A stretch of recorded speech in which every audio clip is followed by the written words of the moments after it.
Hello, Charlie TCG here, and welcome back to my channel. Today, I have a very exciting showcase match in the Prismatic Evolutions form, Dragapult versus Gardevoir.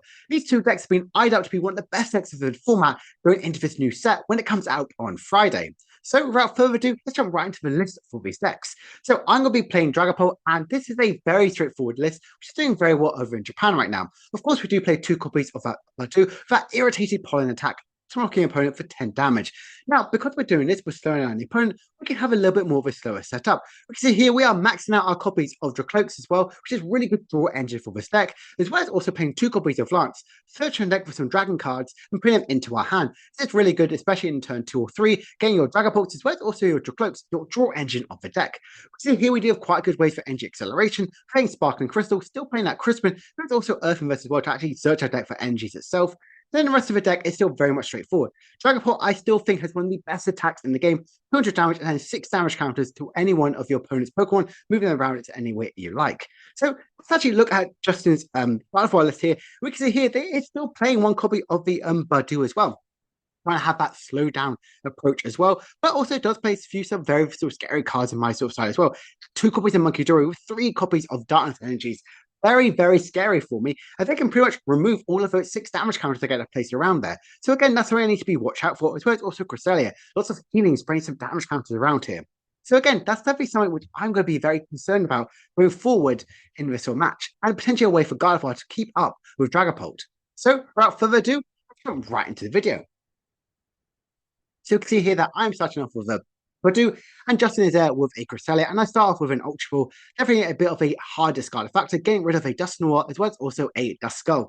Not exactly what I want to see, but right now I'd be looking to see exactly what is prized, and most likely going for having a Dreepy, trying to have a really good setup as well. See exactly what this deck wants to do. If it is going so first, you want to prioritize. You want to try and get out your Dreepies, potentially if you can get a Buddy Buddy Puffin to move out around, try and have a really good attachment as well, potentially an NG as well. We can see here, I don't actually get that again. Night Stretcher on a Duskull. I believe it is just a pass. So I'm already not in the best sort of position right now. But we do see Justin Dirts get a Monkey Dory with a Dark Energy and hit me with an Iono. So potentially that's going to be a really good way to have that energy sort of hand refreshment as well. But Justin's hand is looking a little bit dead. We are seeing quite a few tool cards. We are seeing a Artisan. So Artisan obviously gets to search your deck for any sort of basic Pokemon, which has a rule box, and put it onto your bench. Right now, he's just looking to see what exactly his prize. He has all of his ropes, but he is noticing that potentially a key attacking option, i.e. Screamtail, may not be exactly in the deck, but he is noticing there is a heavy ball which could be used in a later turn. So again, we are just seeing that Justin is in trying to get a good commanding spot. Having that one ropes is definitely very scary, especially when you see one Duskull on the opponent's side. Because instantly, as soon as they see a Duskull, they go with, right, Dusknoir, that pretty much KOs it. And that is just a pass. So right now, I'm going to see, can I get a way out and remove that ropes on the bench? And I apologize for the glare. This is the first time we have been doing this one, so definitely some constructive feedback or criticism on the bench in the comment section will be really, really needed. And now we can see here, I have a huge bench right now with even a Duskull as well as also attachment. Now also using that Duskull KOing that ropes, slowing down the opponent straight away. Granted, we both give ourselves a 1 prize lead to each other. Now again, Arvin as well. Now, this one here, I'd definitely be looking for an Ultra Ball. Try and get out a Dracloak. Try and potentially have that board state as well. Try and get that draw factor as well. I've already done an energy attachment for Turp. So I'm already in a really good spot right now. Right now, I'm just kind of see exactly where can I kind of work around this board state. So that's exactly what I'd be looking right now. But I do end up going for an Earthen Vessel, as well as also a copy of the emergency board, which is really good. I don't even play the Earthen Vessel. I just hit there with an item lock, which I believe is a potentially misplay of me one. Because if I just get an Ultra Ball to get Dracloak, I'm in a much, much stronger force state by having that instant draw factor. So the opponent now does play an Artisan itself, getting out another sort of ropes, but they are item locked. And right now their hand is not looking too strong. They're getting Drain so they move 10 damage counters to a Monkey Dory, they're instantly just passing. But I said me playing my own Artisan, then out my 4-foot 3P. So we're in a really good spot right now. This is again why I asked for, because I do have a Crispin right now. So I do get 2 energies. So I can attach them to a Dreepy and potentially be attacking with a Dragapult if I draw into the key sort of pieces I might potentially need. So here I do spread around damage counters and do play an Earthen Vessel. Again, I do think this is a little bit more of not as sort of a bit of a redundant sort of turn. And this came with an item lock. So again, I'm much slower position right now, but I'm trying to preserve my board state as much as possible.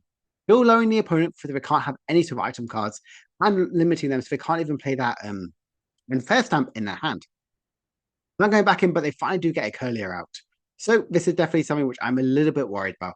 They do get an energy and they have even a Team Evo. So they could potentially get out another Curlier, which I do believe is a really good spot.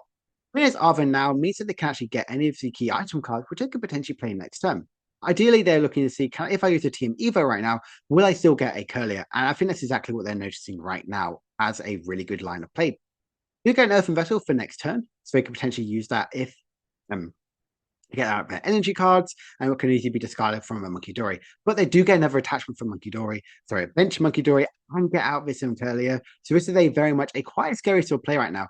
As there's no any damage counters on the opponent's sort of side, I have to try and find a way to actually put damage counters on if I want to get this double prize card. Now, I do get my Lancers, and I already know I can get two more cloaks and actually draw from this one, and hopefully get a rare candy into my Dragapult to get out in a really good attack and very scary. So that's exactly what I'm thinking right now. I get my cloaks out, so I have a really good way. Roofing Corrective lets you look at the top two cards of the deck, but one in hand and one in the bottom of the deck. So again, this is a really good draw factor for this one. And we can see here, I do get the Dragapult with their two energies attached to this one, so I instantly now have the 200 damage and then put some 6 damage counters around the field. But what is scary on the opponent's side is they do have that Monkey Dory. But Monkey Dory means that it can use their Adrenaline Brain sort of ability and move around 3 damage counters from one of your opponent's Pokemon. Right now, I'm thinking I need to spread around it quite enough so I can try and stop. I actually go with a 4-2 split on this one. The reason why I've gone this one is I want to keep 1 damage counter around there. If I don't go the sort of route and put 6, 3, and 3, they instantly can move around this one, or 6 on 1 as well. They can keep a clean sort of way around this one. Basically, I'm forcing the opponent to either keep 10 or 2 damage counters on the field, which would hopefully work really well with my Radiant Alakazam. Now we're seeing some Earthen Vessels gain really some basic energies, potentially also in Arsenal as well, trying to protect the board state as much as possible, getting more Curliers out there, as well as also those Rolts as well, to really help with their key sort of setup options. So we're seeing here, we do get the another Dark Energy, so they can hit Monkey Dory, they can get both of them out here, and they're going to be attacking with this Gardevoir. Gardevoir is a very, very scary attacker in this deck, doing 180 damage, 190 damage, and Dragapult can't get a big one-hit KO.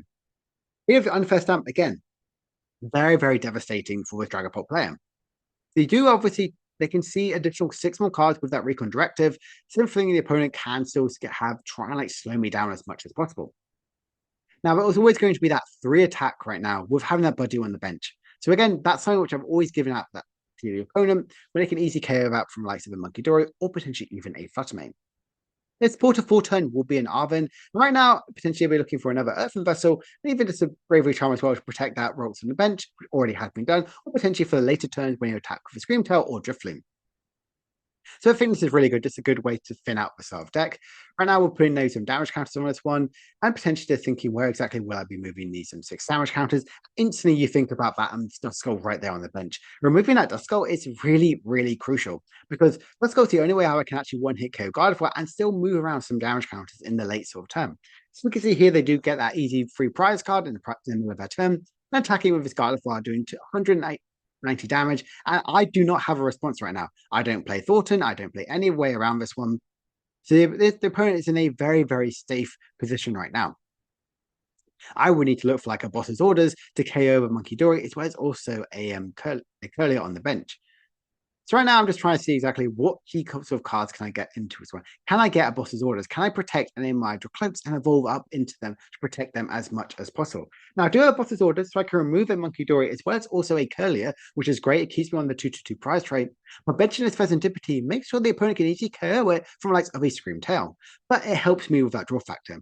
Now, right now, I'm spraying around a ton of my sort of key pieces. I do have another Dragapult ready to go. I have a Cloak with a Sprinkling Crystal. So I have a lot of good sort of resources right now played around here. Now I'm getting a boss KO on a Monkey Dory. That's also with this damage counters, owing the likes of that Curlier on the bench. So again, I'm now taking these 2 prizes, but I'm very, very not in the driver's seat right now. Gardevoir really is. By having that Monkey Dory and potentially the now way to get another Darkness Energy, and I seem to go, do they have a Night Stretcher? Bring back that Monkey Dory, and the answer is yes, they do. That's very, very scary. That's 6 free damage counters anywhere on the board. And pretty much just ruined exactly what I was going to be doing on this exact turn. So again, something to be very, very scared about. And they can KO this and Dragapult. Again, really, really sort of good position right now they're at. So right now I was thinking exactly where they're going to kind of go around with sort of damage counters. Um, I think they want to spread around a little bit more damage counters from this and Gardevoir. Putting that 6 damage right now on the Pheasantipity makes it very easy to get KO'd in the later sort of turn. I don't need to rely on Monkey Dory in the later turn. I could easily be able to sort it, potentially even a counter catcher if I'm able to get another prize hit KO. So we're just seeing, they do see a Drifloon in their deck, and they don't see Screamtail, but they know that they have got Heavy Ball to still use. So right now they came with Dragapult, and I'm obviously protein, but I do think that's a free retreat. It's a really good sort of pivot option. Right now I've got Ultra Ball and see exactly what is their sort of key pieces to get. Right now I'm thinking that I want to preserve my guys as much as possible by evolving all my Cloaks into Dragapults. So that's exactly what I'm trying to think right now. Trying to have as much draw factor, trying to protect my dudes as much as possible. But that Pheasantipity is definitely a huge liability. If I would play a deck hard like on Fortin, the likes of Professor Cherry, I can remove that threat from play. So now just evolving up here, I do have another attacking option, and having this Arven makes sure I'm trying to see exactly what cards am I looking for. Get the emergency board is really good for switching out, so if nothing gets trapped, and the counter switch as well. Definitely a sort of dead sort card right now, and we're like thinking, oh, what we would need to do is KO over like some Monkey Dories. I can't KO them right now because I did play one copy on my boss, and the other one is still in my deck, which is exactly what I'm looking for. Brilliant Alakazam is pretty much a dead card right now because there's no damage counter around this one. I was thinking for later sort of turns as well. Attacking right now with Dragapult pretty much wins it to Gardevoir. I'm like, I could put 6 damage counters, I can like spread 2-2-2, but it doesn't really matter in this high state right now. If you just have boss, you can KO Pheasantipity. That's pretty much what we're at right now. We're saying if we put 6, it doesn't too matter right now. But we are seeing the Arven, and the Arven will of course get the Heavy Ball, which can get the Screamtail from the prizes.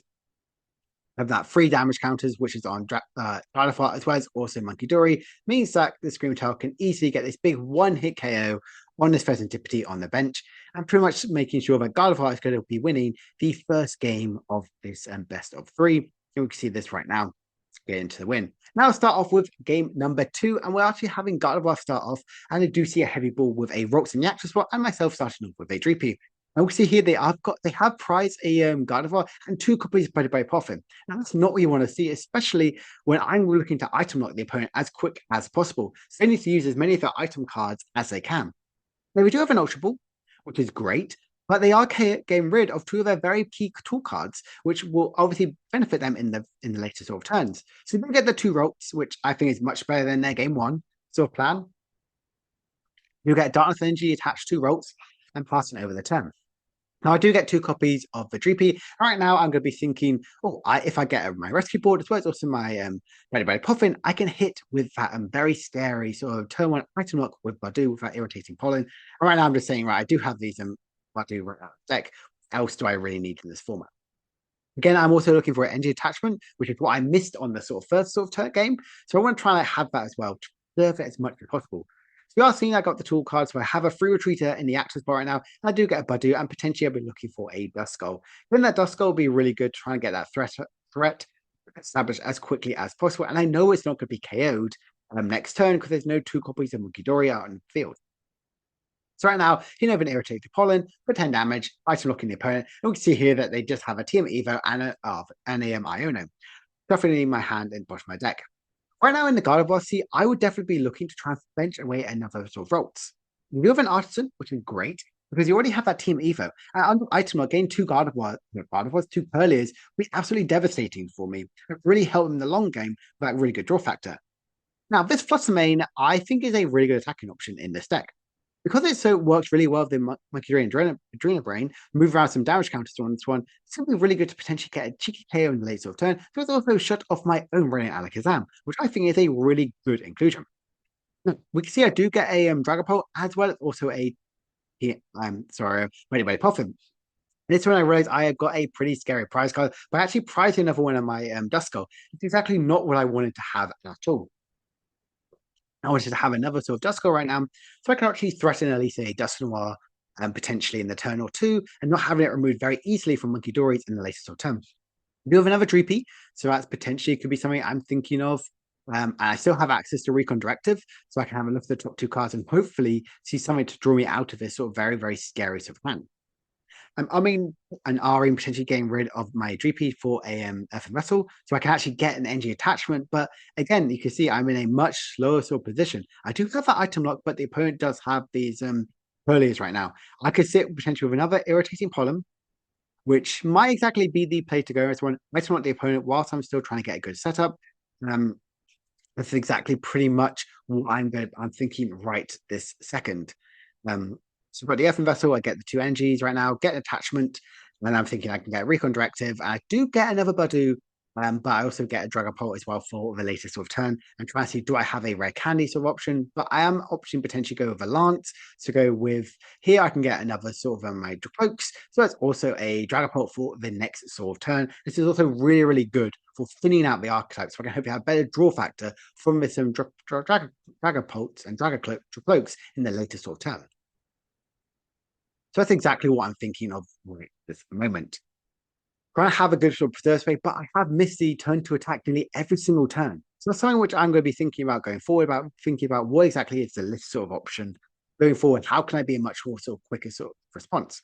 But I am item locking the opponent. And again, the opponent doesn't have a ton, but they do have 2 copies of Curlier and potentially another sort of Rolts right now, or even a Monkey Dory. But the opponent is eyeing up potentially a Cresselia as a really good attacking option. We know that Cresselia is great to move around sort of the damage counters on their sort of side, but it's also just a really good all-around sort of attacking option in healing any of your guys.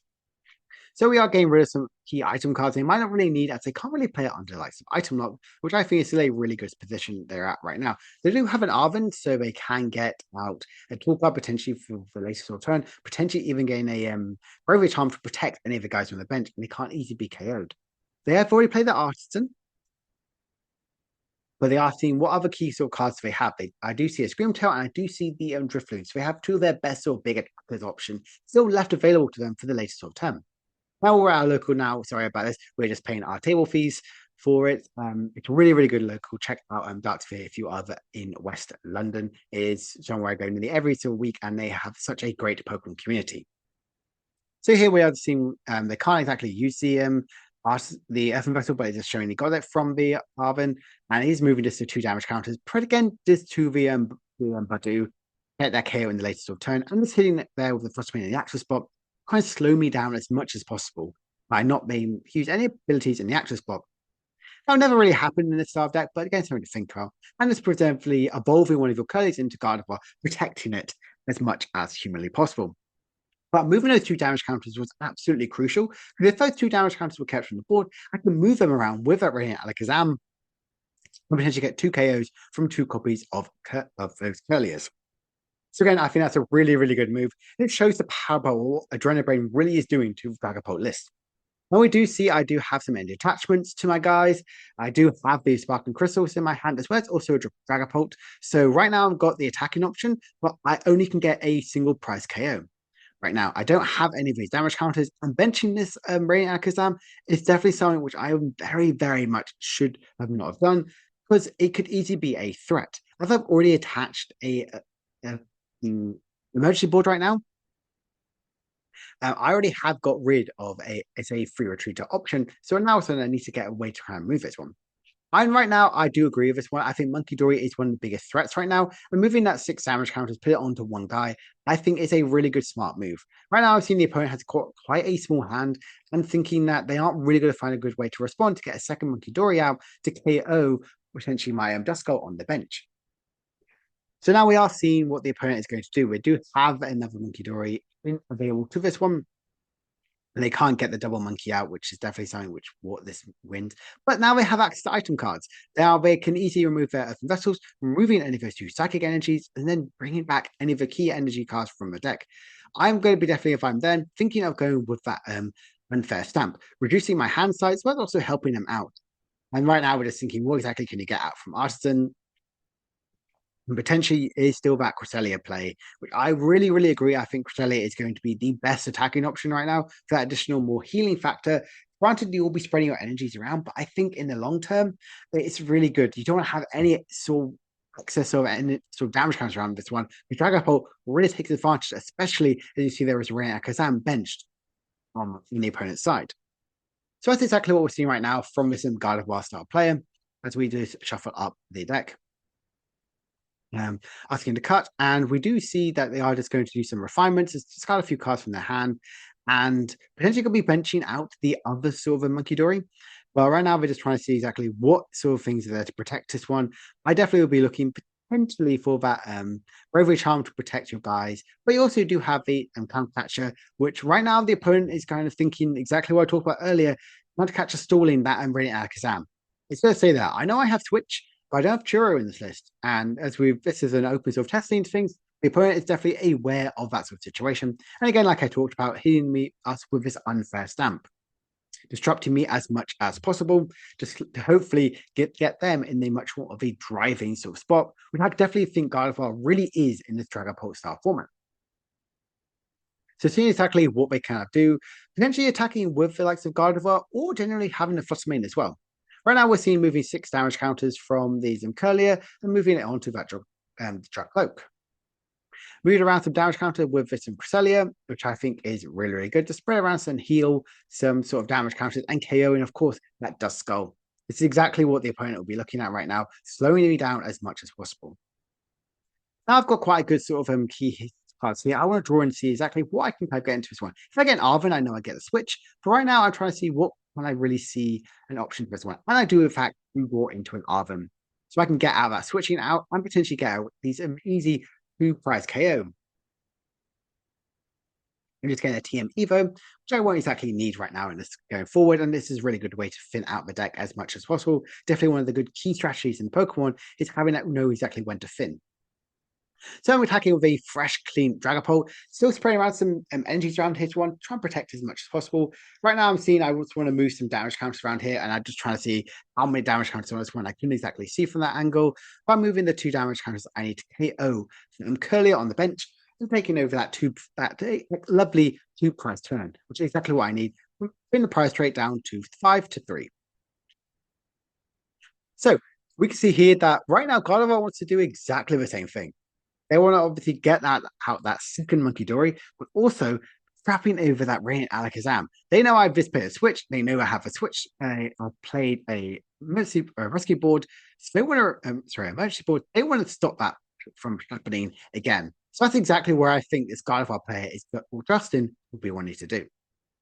Now, I do get another Monkey Dory. They need to try and find a way. Can they get out the extra energy card required? And we are seeing again, we're seeing the trap. We're seeing how scary it is when you are behind in prizes, and Gardevoir is really abusing how powerful it can really kind of come from behind. Iono, as well as also Counter Catcher, is still showing how powerful these comeback cards really are in a Gardevoir style deck. Now we are seeing the Monkey Dories, both of them active with Adrena Brains, and we do have that Flutter Mane as well, which could be a really good attacking option right now. Spraying around lots of damage counters around the one, potentially taking additional prize as well. That's exactly what we're discussing at the table. Right now, we can go with Flutter Mane attack on the Radiant Alakazam and spread around some damage counters, means it can clear the Cloaks, as well as also the Badu in the later style turns. Obviously, I still have my Serendipity, and if I'm sensible enough, I would not want to be benching this one, as that really fuels the Gardevoir's sort of attack. So we are seeing from the protection of the Gardevoir, we are seeing the Flutter Mane spraying around the damage counters, and right now they can absolutely clean all those 6 damage counters, and they get extra 2 prize KO even between the turn, which I really, really like. Additional more card they potentially get before they even attack with Flutter Mane's main attack option. Do 90 damage to the active, but also 2 damage counters on the opponent's Pokemon any way you like. And ideally, you want to put it on the Dragapult, so we can hopefully KO with a Drifloon in the later sort of turn. So right now, I'm in a few turn clock. I've got potentially a couple turns where the opponent can just have that set up.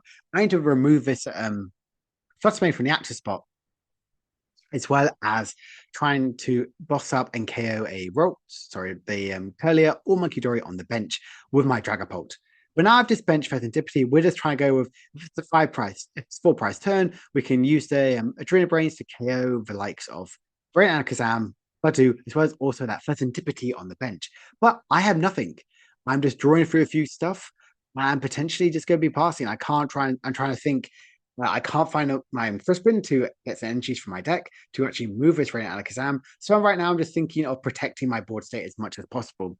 I'm just going to evolve into get rid of potentially a draw factor for that Dragapult, but I want to protect my guys as much as possible. So I'm just passing a turn. I'm trying to think of a way to round this one, but I've removed all my draw factor completely from my deck. So Gardevoir is right. Justin is primarily looking to see what he can kind of like do to preserve the board state. He doesn't want to extend too much. He doesn't want to see can he win this turn. He knows that I'm trapped right there. So he is going to try and be as quick as possible by slowing me down. So he is going to try and see exactly how many NGs he needs in the deck. So he is retreating and going to be attacking with his Screamtail. What I love about attacking with Screamtail right now is that you can get this easy spread around some damage. How much damage you need on Flutter Mane right now. On the Flutter Mane, on the Antipathy, and putting a few damage counters around his one just to try like spread around this one. You don't need to extend, you can win the next turn. That's exactly what he's thinking right now. And I need to go, how can I slow him down as much as possible? So I'm right now thinking I need to KO either the Monkey Dory or try like remove it from me completely. I know I potentially could have a Blossom Orders, but I can't really do that right now. But I do get a Crispin. And I quite like this one, because I can actually get the 2 energies I need to acquire from the deck to actually activate it to retreat my Rayleigh Alakazam, which obviously is very, very hungry by having the 2 energies it needs to. So I do have the Dragapult. So right now, because it's in bench, I have access to move around some damage counters onto that Curly, so potentially get a 2-prize KO. Going down to 1 prize card, but I believe the writing is in the wall from this Gardevoir player. They can easily take out multiple sort of prize cards right now. Having 2 Monkey Dory, they can spread around the damage counters to KO the Rayleigh Alakazam on the bench, as well as also that Badu, as well as also that Boss's Orders on that Antipathy, KOing that one, take that 2 prize card, pretty much solidifying Gardevoir to get the win in the end. So that is our first ever sort of show match on this video. What do you think of these 2 decks right now in action? I generally think that Gardevoir is in a much better position than I really thought it was, and Dragapult I still can keep up with this one. I think Dragapult, it really did showcase that how much it really does need that energy attachment turn 1, because also how scary it is to get something trapped. Plus, also, we just saw how much a Gardevoir really does take advantage of that 3 sort of 6 damage counters that always be placed on the opponent's side from Dragapult. So I hope this has been really helpful in your Prismatic Evolution testing, whether you're testing for some upcoming regionals happening, just fun, or generally getting ready for EUIC like myself next month. So, if you guys have enjoyed this video, I hope you guys enjoy this style of content, and hopefully you can get some more of these videos very, very soon. My name is Charlie TCG, and I'll see you guys later.